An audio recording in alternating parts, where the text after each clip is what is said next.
Mike Owens with Inside Fighting, and it's always a pleasure to be joined by Neil Magny, who returns to action 2nd of August, facing Elizeu Zaleski de Santos. Neil, always a pleasure, my man. How are things? It's good to catch up. Life's going great, man. No complaints over here. Hope all is well with you. All is well with me. First time speaking in 2025. How has the year been for you so far? Good, real good. It was a year for me just kind of like put a lot of things in place, get a lot of things in order. There was a lot of chaos for me over the last couple of years. So taking a couple months just kind of put things in order, put things in place was absolutely necessary for me. And now it's put me in a position where I can actually focus on fighting, focus on training, and focus on moving forward in my career. So the break and not competing until this point, because I know you had a fight booked for tomorrow, but taking some time out was kind of intentional. Yeah, the time off was definitely, I want to say it was intentional. It was a blessing in disguise. I mean, Mm. I'm not a guy that likes to take time off. I like to kind of work through a lot of issues, but to be honest, it was just getting to the point of being overwhelming. There was so many different things I had to balance, so many different new things I had to be come accustomed to. It was just a lot of moving pieces, and taking time off to really focus on things one by one was definitely the right call to make. I don't think I would have came to that own conclusion on my own had things went well or had I had a little bit more success with all the chaos or whatever. So being in a position where I was kind of forced to kind of take a back seat and address certain issues was major for me. 2024 was a busy year for you. I mean, you have the comeback of the year in January and then followed by a couple of fights that didn't go your way against guys, kind of making their own kind of way in the game, if you will. What did you learn in 2024 that you feel like you can take into the rest of your career? I mean, the biggest thing is just perseverance. I mean, 2024 is absolutely a very difficult year for me. I mean, the every single fight win there was it was a tough one. It was no easy fights given my way. It was nothing um, that was kind of handed to me, so to speak. But I survived it. Here I am, 2025, moving forward, ready to fight again. So as difficult 2024 was, here I am, ready to take over 2025. So I appreciate the lessons, good, bad, everything between. They definitely helped me grow to be a better person, a better fighter, a better human. And here I am to do the best that I could yet again. Before we talk about the upcoming fight, as I mentioned, you were meant to be fighting tonight, I believe, against Gunnar Nelson was the original date. Any disappointment with that fight falling off? Yeah, but at the end of the day, you know what? I'm actually fortunate if it works out for the better. I mean, Gunnar Nelson and I believe that was the third time he and I had been booked against each other over the last 10 years. Mm. And unfortunately, that fight fell through again. So hats off to him. I mean, at this point in the game, I mean, when you're in combat sports for over 20 years, like the injuries will present themselves. I mean, I'm fortunate to be in a position where it's a situation where my opponent got injured and not necessarily me. Mm. I'm still healthy. I'm still able to go out there and do my thing or whatever. So I'm fortunate for that. But everything kind of works out. I mean, like even this week, I was supposed to be fighting tomorrow, and I'm not sure if you can hear it, but I'm completely congested. Can barely even Yeah, I can breathe right hear it a now. little bit. So, so I can imagine trying to like suck it up and deal with it. Where I'm like trying to no today actually trying to suck it up and go fight today with all this congestion, everything else going on. So being able to have a solid training camp thus far, have a great group of training partners to push me, or whatever. Like I'm absolutely 100% sure I'll be ready come fight night, August 2nd. Now it was unfortunate I couldn't do it tomorrow, but it kind of worked out. It was the best in disguise. I mean, I didn't know I'll be putting this ill on fight days, so luckily I have another week or so to recover and head into my own fight week now. Well, I appreciate the perseverance. A lot of guests would have cancelled and asked, can we do something through the week? So I appreciate you still giving me your time while you're not feeling 100%. How have you dealt with the style contrast of preparing originally for Gunnar Nelson and now preparing for a different style in the Santos? For me, it was all about making the game plan and the focus about myself. I mean, it was getting to the point that physically, mentally, whoever's placed in front of me, I was go out there and perform at such a high level of what I know I'm capable of that I was going to come out victorious anyway. So whether it was Gunnar Nelson or somebody else that was placed in front of me, I was going to go out there, execute a game plan, put on the pace, and get the victory. So that's what I made the main focus about. Like even the training partners I had coming in. I mean, Gunnar Nelson is a very difficult guy to prepare for. So you have to be very strategic in how you approach a fight against him. So I was getting a lot of variety of training partners from strikers to grapplers, all types of things like that. So I was never really put in a box where I was focused on just one particular skill set that Gunnar brought to the table. So when he fell out and the new opponent presented himself within 2, 3 weeks notice or whatever, it wasn't a huge shift. It was just like, okay, cool. Rather than this, we'll do this instead. It was like just adjusting 1 or 2 things for the new opponent, and then we're more than confident we'll be able to go out there and get it done. What's the biggest thing to gain from this fight, and what are you looking to show on fight night? The biggest thing for me right now is getting back on the winning side of things. I mean, Mm, I got my butt kicked all last year. I'm ready to go out there and get a W. I mean, that's first and foremost on my mind right now. Just go out there and get a win. Literally by any means necessary at this point. Like just go out there, get a win, and from there let's start tipping away some goals. I mean, this is the first time since 2014 that I'm not in the UFC welterweight rankings and that kind of thing. So those goals are further down for the year kind of thing. But for right now, it's going out there and getting a win. That's the most important thing to me. And that's the step number one at this point. Is there is there a way you can look at being outside the top 15 for the first time in over a decade as a positive? And the reason why I ask that is a lot of guys who get to the top 15 say to me, you have to become a lot more tactical with your matchmaking, and it becomes whatever ranking you're at, you want to be fighting a guy above you who wants to be fighting a guy above them.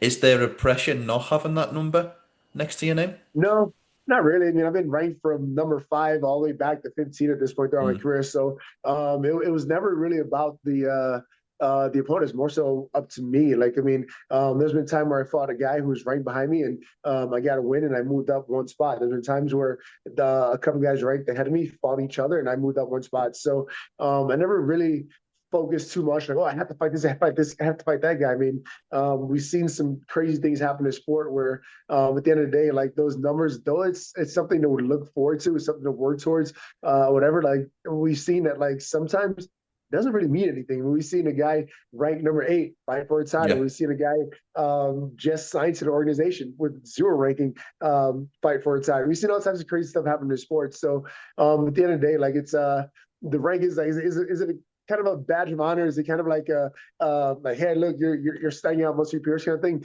Absolutely. But at the end of the day, it doesn't necessarily mean much. It's just one of the things that you can kind of it kind of like rewards you for your hard work. It's almost like getting a ribbon at the end of a race or something. Mm. Just like, all right, cool, great job. Here's something to remember the good job you just did.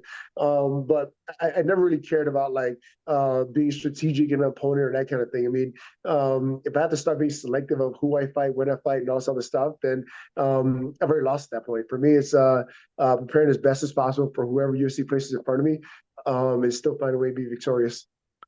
Have the goals changed at this stage of your career, or is becoming champion still top of your mind? Yeah, so at this point, obviously, I have to like switch it up just a little bit and then set goals that are attainable and set goals that are within in my reach. I mean, look at this last year. I mean, I went 1-2 in 2024. So for me to say, yeah, I'm gonna get a belt right now, like that's a pretty far out there goal. Like, you know what I mean? Yeah. So for me, step one is get a win. Go out there and get a win. It'll be step one. Step two, get back into the rankings. From there, move to the top 10. From there, move top 5. So just being realistic about the goals and what's attainable in front of me right now. I can't bite off more than I can chew at this moment. Like in the back of my mind is that are those championship aspirations still there? Absolutely. But in the moment, I can't allow that to be such a big of a focus that I lose track where I'm at presently. Like, so right now, the biggest goal is get a win. From there, get back in the rankings. From there, let's go ahead and reassess those goals and set more goals and move forward. But a win and back into the rankings are right now the biggest priorities for me. What do you make of the new champion, Jack Della Maddalena? It's a good champ. I mean, he fought a teammate of mine about a year and a half ago. He fought Basil, and Mm. they fought to a split decision, a fight that I believe Basil won on a week's notice. So, knowing the kind of fighter Basil is, and seeing him go out there and have a war like that with Jack, definitely lets you know that Jack's a durable guy. He's a tough guy. He's a well-rounded guy. So he's a good champ. I mean, I think he's going to be able to defend the belt a few times. I mean, I think some. guys may give him some issues stylistically when it comes to the grappling department and that kind of thing. But overall, right now, I think he's a pretty solid champ. Now it's confirmed that Islam's moving up to 170. How do you rate his chances fighting slightly bigger men than him in your division? Um, to be honest with you, when it comes to 155, 170, there's not that big of a difference between the guys. I mean, Mm, excuse me. A lot of the guys who fight at 180, or I'm sorry, what fight at 155, for example, you have guys like Dustin Poirier, guys like Islam, guys like Drew Dober, teammate or whatever. When they walk into the cage on fight night, these guys are weighing in about 183, 185 for the mm. most part. For welterweights, most of us, I mean, like myself, on fight night, I'm about 187 or so. So when it comes to like the lightweights and welterweights, like the size difference is not that big of a difference. I mean, we're talking within 5 to 10 pounds of each other on fight nights, so it's not that drastic of a difference, not that big of a difference when it comes to being able to rehydrate and getting out there on fight night. I think the biggest thing Islam was going to struggle with is just the power that some of these guys are able to generate at 170 when they're not forced to deplete that extra 15 pounds to make 155. They're able to pack on and hold on to a lot more power and be a lot more durable. And we definitely seen Islam get clipped by a couple of guys at 155. I don't think the strikes that he's able to absorb at 170 are going to be as forgiving as they were at 155. It feels like there's a lot of debate at the moment about who's the best welterweight in the world. There's a lot of guys staking that claim, a lot of guys coming off big wins. If we were to include Islam in that conversation, who would you say are the top three? Who would you rank as the top three welterweights at the moment? So yeah, go back to the question you asked me earlier today. We were just kind of like what was it? We were just kind of discussing just kind of like fuck, I forgot the question now. But it's like almost directly correlated. But right now with the top three welterweights, I would definitely have to say Bilal is definitely in there. I mean, I think Bilal showed a lot in his last fight against Jack, even though he came out short in that fight. I think he showed a lot of heart. Right there, showed he's willing to go out there and step away from his skill set and try to beat someone at their own skill set, Mm. so to speak. I mean, had Bilal decided to just wrestle that entire fight and control him, likely he could have even won that fight, took minimum damage and walked away from it. But him wanting to show that he's has more tricks up his sleeve, so to speak. Definitely, I'll promote there as one of the top three. Jack being the champ right now, you can't deny him that. He's definitely one of the top guys that are out there. And as much as I hate to admit it, I mean it's a toss up out there between Ian Gary and Shavkat. I mean, both guys are well rounded. Both guys are young. Both guys are a bit of that longer, rangier fight style. So they present a lot of issues for the guys in the division. I mean, guys like Shavkat and Ian Gary. I mean, they are able to do it all. They can strike. They can grapple. They can wrestle. They can point fight. Whatever it takes to win a fight, they're able to adapt and go out there and do. So definitely have to throw those two in there as kind of a toss up. But between Bilal, Jack, and those two, I mean, it's a great division right now. Yeah. Last question from me. Thank you so much for your time as always. No When problem. Dana walks into the media room in a couple of weeks' time and one of the reporters asks him about your fight, what do you want him to be saying? I want to wait till the Sunday after. Like I hope it's one of those fights that kind of like gets skipped over, and then like at the press conference on next day Sunday, like holy crap, did you see Neil Magny? Like that's more so a reaction I'm looking forward to. I mean, like I can accept what happened last year. I can accept the fact, like, all right, cool. I kind of dropped the ball a couple of times or whatever. But I want to go out there and shine so bright on Saturday night that come Sunday morning, it's kind of like, holy crap, Neil is back. I want to see Neil fight so and so. So that's the goal right now. I mean, being up to the fight, even myself, like, I'm not posting much on social media. I'm not doing much of anything. It's just kind of like keeping my head to the ground and working my way through it all. So, come fight night is going to be able to shock a lot of people and turn a lot of heads where it's like, oh yeah, Neil's back. Neil's ready to make a run. Neil's ready to do whatever at this point. So that's kind of where my focus has been for these last few months, last few weeks now, leading up to these fights. It's kind of like, all right, go out there and shine as bright as possible. Go out there and like make a statement. Go out there and show people like, all right, you have you have a lot more left in the gas tank. Go out there and show the world that. So I'm excited to go out there and just execute at this point.